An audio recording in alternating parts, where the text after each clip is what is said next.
All right, welcome to episode 19, big 19 of DAO Talk. This is your one-stop shop for everything DAOs. I'm Tommy. And I'm Frisson. Let's get into it. We're not starting with this, but actually, let's start with it. A little update from the Tally ecosystem. New article went out literally about 5 minutes before we just pressed record on this episode.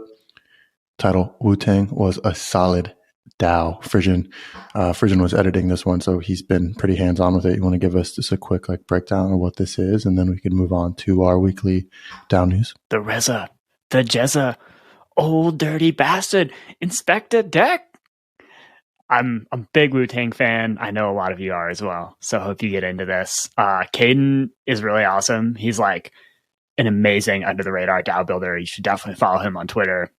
As you can see, he's a big Wu-Tang fan as well. There's a new article on Tally's Mirror where Caden breaks down Wu-Tang as a DAO. He goes through like the whole history, and there's some great parallels there. Super fun, incredible memes, must read. Absolutely. And while we're on Tally, we finished our last DAO NYC interview that went out for DAO Talk. So if you've been following along, we have DAO Talk Weekly, which is what's happening right now.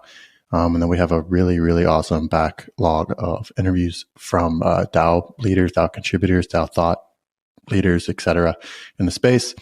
We had a lot of really good interviews back in June at DAO NYC, which is DAO NYC 2023 is fast approaching. But our last interview went out on Monday from that. That was with Django from Juicebox. So definitely go check out that episode. It's a really good episode. And now moving forward, don't worry, we're not going to stop with the interview content. We will have 2 a week moving forward. Or actually, we're gonna be dropping to 1 a week moving forward. But the content's just going to get better. The production's going to get better. A lot of really awesome things coming from DAO Talk Studios TM. So keep an eye out for that. Those interviews will release on Monday, and then DAO Talk Weekly will be released on Friday. And then in between those, we'll have articles and newsletters coming out to fill your DAO needs in between. So, Frisson, is there anything else you want to drop from the Tally side? We have a few product announcements, but I'm sure those will naturally arise because it kind of plays perfectly in with the news this week. Yeah, you can't stop the Tally train. Can't stop the Content Guild train. I recently invested in a ring light. Not sure if you noticed, everyone, but we're steady upping our game. So more to come. Absolutely. So let's dive into it. If you are at all plugged in the DAO space, there's really one big thing that has happened in the past week. One, it's been incredibly boring, as Frisson tweeted this week.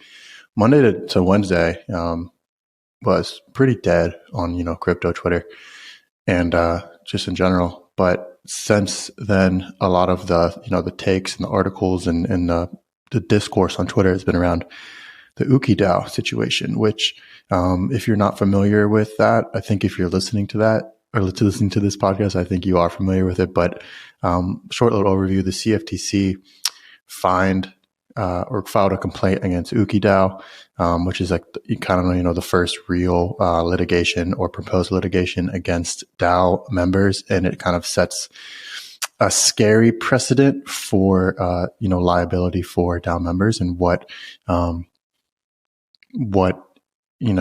what is the standard for, who is liable, what is liable, what, actions within the DAO are liable, just participating, voting, is it receiving an airdrop? These questions haven't really been answered, but this situation is so, it's raising a lot of alarms in the space because it is going to set a precedent, whether we like that precedent or not. And there's a lot of things we can unpack here in regards to, what this means. And then also, what you can do moving forward as a DAO contributor and as a DAO creator. So Frisson, let's, I kind of just want to get your thoughts first on, on a bird's eye view, a 20,000 foot view. What does this look like for the DAO space? Why should people be concerned? Why should people not be concerned? And then after, we have our your little thought boy take, we can move into, what, we've done from a Tally's perspective and what, who we're partnering up with a lot of the big players in this space, the legal players in this space to help, DAOs, help DAO contributors protect themselves from liability. So to reiterate, just start off with what are your general thoughts about all of this? And then we'll move from there. They were really operating on a couple of premises if you dig into the DAO and maybe some of like the statements that they've made in the past. One is that they can get away with doing illegal things because they're a DAO, and two, that using the word DAO makes them decentralized, which, like, if you look at UkiDAO, they actually had a page on Tally. I think there's like 2 to 3 addresses that have ever voted in the DAO. So, DAO is probably a strong word for how the project was being managed. So the first thing I would say is, like, irrespective of the precedent this sets, which is certainly concerning and something we need to focus on as a community, like, I think it's important that when we use the word DAO, we're talking about something that is meaningfully decentralized, and also that that, like, DAOs are not a get out of jail free card, right? So just know that. But yeah, I think in the absence of like a corporate structure here, it certainly leaves the door open for the CFTC to just say, look, like, we're going to define this however we want. In this case, we're going to define it as an unincorporated association, and we're going to define the people in the association as anyone who's ever voted in the DAO. And that's a very scary prospect, because while, like, we want our DAOs to be decentralized and we don't want to do illegal things, like, there is a lot of gray area in crypto in terms of, like, stuff where there's not clear regulatory guidelines. And so you could certainly see this as like an attack vector potentially for regulatory agencies when they see a DAO that's doing something that, like, may not be illegal per se, but it's something they don't like. And they could just kind of maybe go after everyone who votes in DAOs. So that's where I think folks are scared. I don't think this is the end of the world. It's not the end of DAOs. But yeah, I think, really digging into establishing appropriate legal frameworks for your DAO when that makes sense, and also, really pursuing decentralization. I think this incident or this action by the CFTC really emphasizes the importance of those. So dig into Ross's thread for the real legal advice, or at least, like, thoughts from a prominent lawyer in the space who also deeply understands crypto. And also, I think you can pop this up, but we recorded a live Twitter Spaces with Ross and Dennison, the CEO of Tally, where we really dug into these in more detail. A couple other Web3 lawyers joined and spoke. It was a really good time. So also feel free to listen to the Spaces with Ross and Dennison and a few others, kind of unpacking what this means and next steps for the space. Yeah, 2 things. First, don't do illegal shit and you're probably going to be okay, right? I don't think this is necessarily, I think it opens up attack vectors for, DAO regulation moving forward. However, I don't think this is so much an attack on, DAOs as we know them and DAOs as we operate them, for me and you, Frisson, are people we know. I think there's even, I know we talked about in the space, but I think, like, they even kind of, like, taunted the CFTC, like, begging them to come get them. This is an unincorporated organization. So 1, don't do illegal shit. 2, there are ways to incorporate, which is what you would do in a normal corporation, form an LLC to protect yourself from liability. And that's why I think everyone should go read that Ross tweet, because he's going to say it way better than we can. We're not lawyers. And that's why last Friday when this news broke, we, like Frisson said, had an emergency space with Ross and a lot of really awesome legal minds and lawyers and researchers came onto the space. We really didn't talk that much. Frisson moderated it, and we just let them, talk it out, debate it. And they provided some really awesome resources. And Tally's going to be working with Ross and Ross's, one of his projects, Cali DAO, which does just what we said previously. It provides DAOs and contributors the ability to register their DAO as, an LLC, a limited liability corporation, and it shields you from a lot of or almost all regulation as it currently stands. As more regulation pops up in the future, that'll probably grow and that will change. But as the landscape currently exists, this is the best tool you can possibly use. It's very simple. They've made it very simple, and it's very important.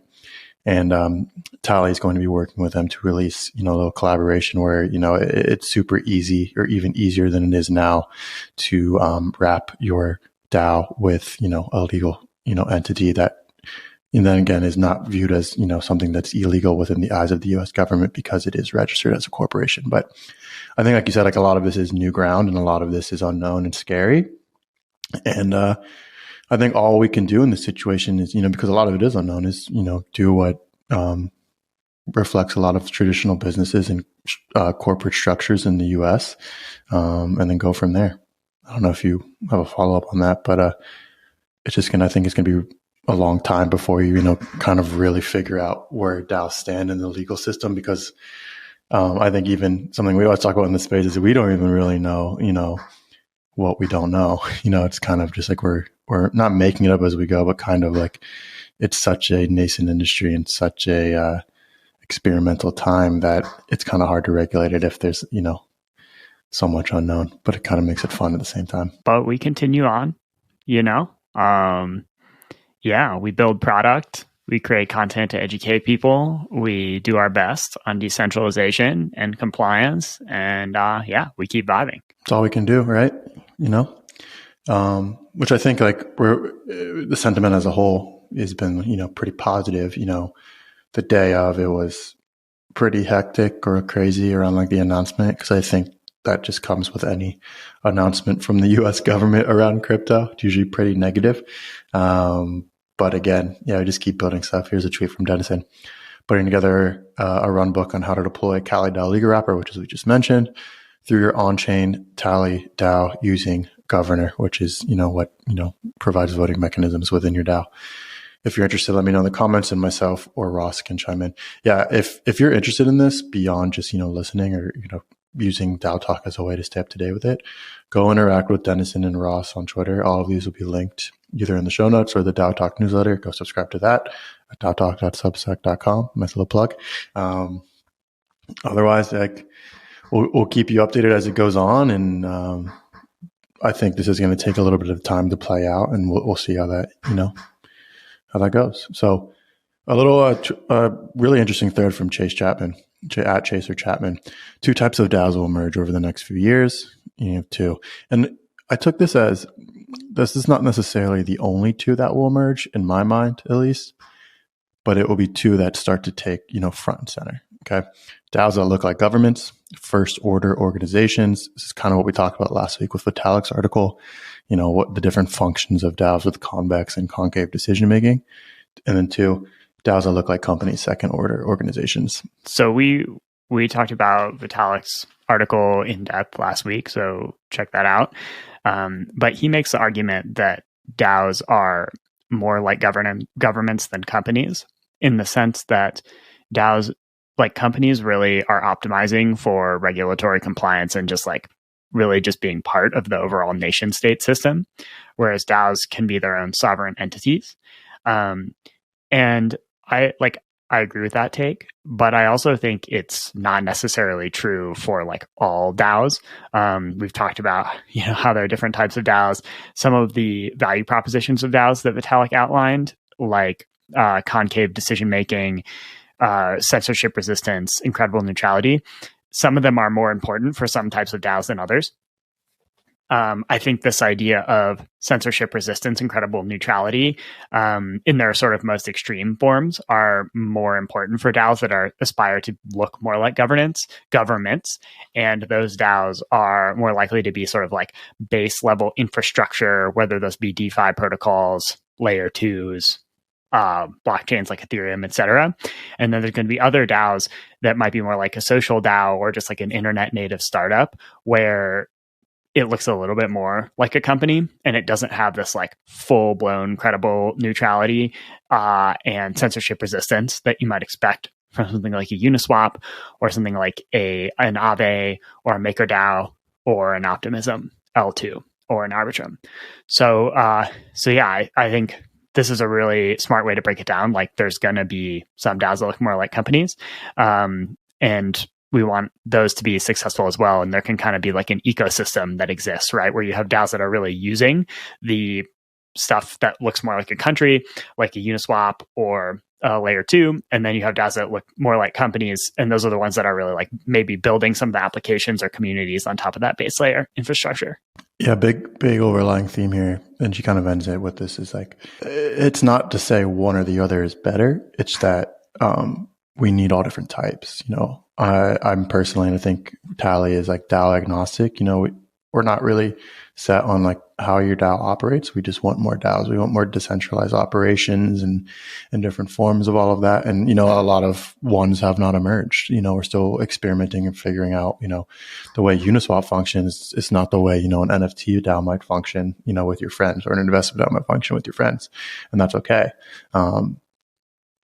It's just a matter of figuring out what works best for each individual, project, and having the infrastructure to operate that accordingly, right? Like, some of the base level infrastructure is going to be the same in regards to like governance and voting mechanisms, but a lot of the other stuff is not, in regards to like, decentralization and, consolidation of power within, small working groups or hierarchies, etc. So exciting stuff.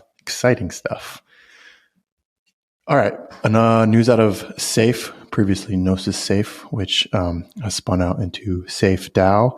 Safe DAO has launched, and they have launched their token, which is Safe Token, which is how they're going to govern their DAO. If you don't know what Gnosis Safe is, or Safe, they are responsible for, a large, probably like the most impactful part of, DAOs, which is, allowing, decentralized custody of assets and treasuries within, DAOs, and they're starting to decentralize themselves. I think they raised like a ton of fucking money a couple months ago to spin out and do this.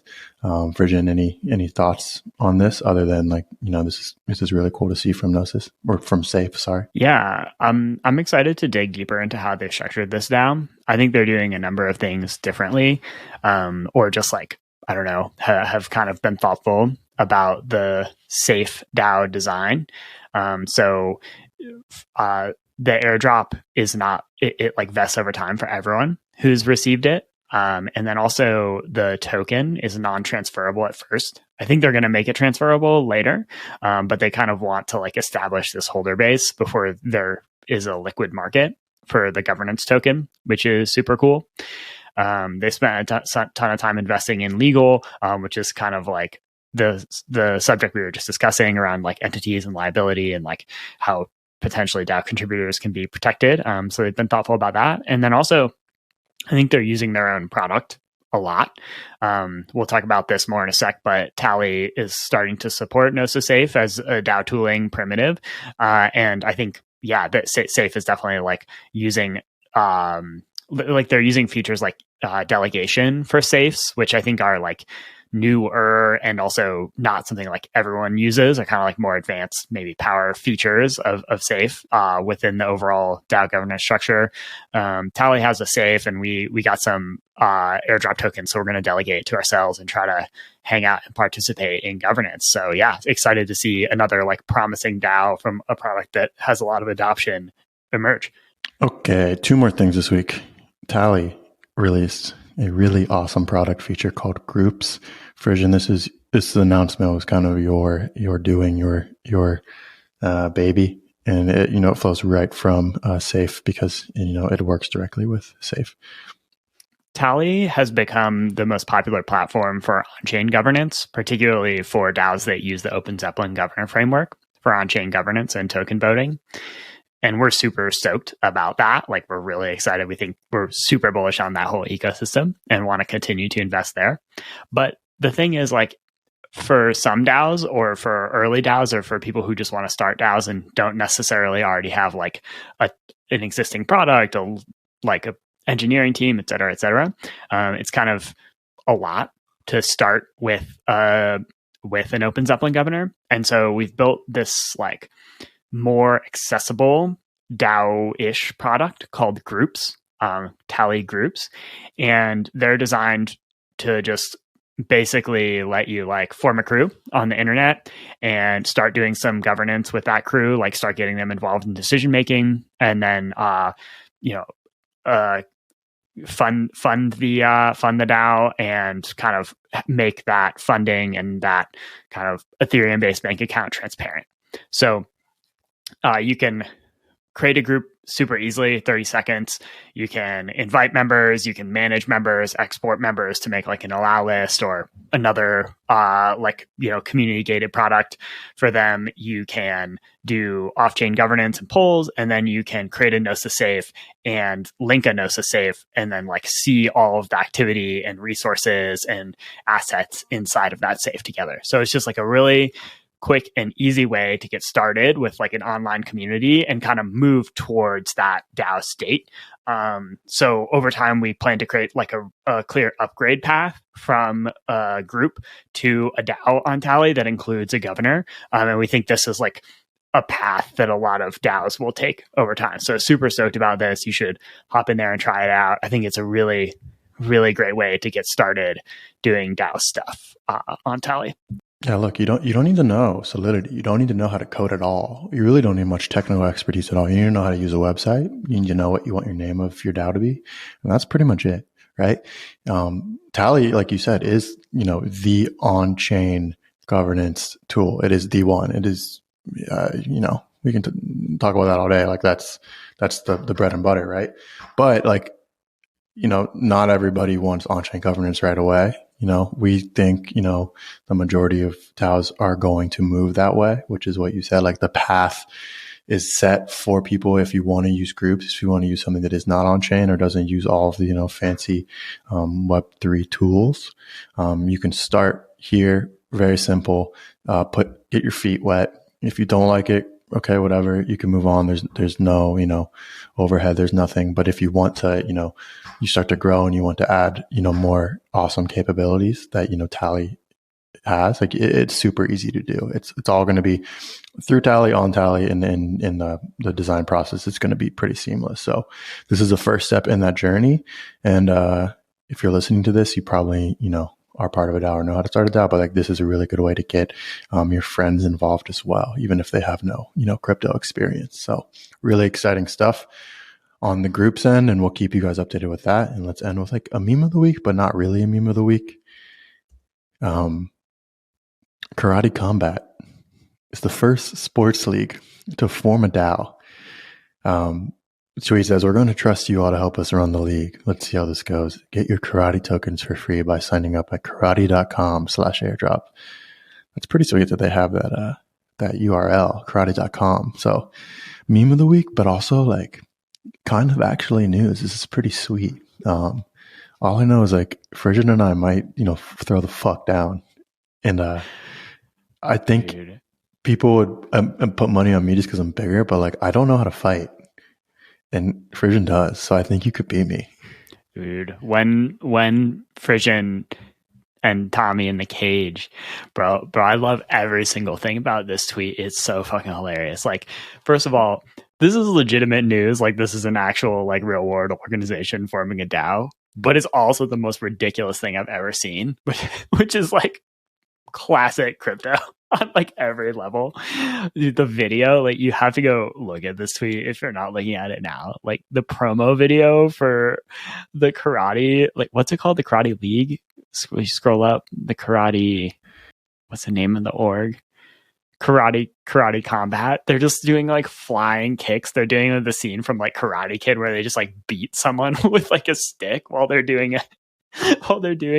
Like they're hanging to do a pull-up. It's just so ridiculous. There's backflips everywhere. Oh my god. Karate as the token name, incredible token symbol. Like oh my god, I love it so much. I really can't wait to see what happens here. If you scroll down, Dennison has been talking with or I don't think he's in this one. But Dennison's been talking with Peter Pan. I think it was in a thread Peter Pan started, but it's like, apparently they have like a white paper that has math in it. Yeah. Scroll down to his tweets. You have to go to like tweets because he just replied to it. Like, yeah, I haven't read it, but apparently they have a white paper, which is just, yeah, they have a white paper that has like math in it. Yo, this is legit. Bro, I love this. Oh my god, it's so I got funny. kicked by a drunk guy once. Can I has airdrop? Oh my god! I love So it so yeah, much. can't wait to much. Yeah, I can't wait to see this evolve. All right, there you have it. Meme of the week, but also like really, really, really, news. So, that's kind of crypto in a nutshell right there. Well, that's been episode 19. Any closing thoughts, my friend, Frisson? Nah, dude. Good times. Good times. Yeah. So again, DAO Talk also has a companion newsletter, which comes out on Mondays. It is at DAOtalk.substack.com. You'll get highlights of everything we've talked about today, along with links, tweets, etc. And then everything we don't cover, because there is a lot that we don't cover. You can see, one day we'll show you the doc that we accumulate. We post all the bonus links. We highlight some community members, highlight stuff coming out of Tally, some really awesome memes. It's just a really good way to stay up to date, even if you are a hardcore listener to the podcast as well. So go subscribe to that, DAOtalk.substack.com. Subscribe on YouTube, like on YouTube, subscribe on Spotify, Apple, wherever you listen to this podcast. We're really excited to keep growing with you guys. We love talking DAOs each week. So Frisson, it's been an honor, and I'll see you next week. Peace.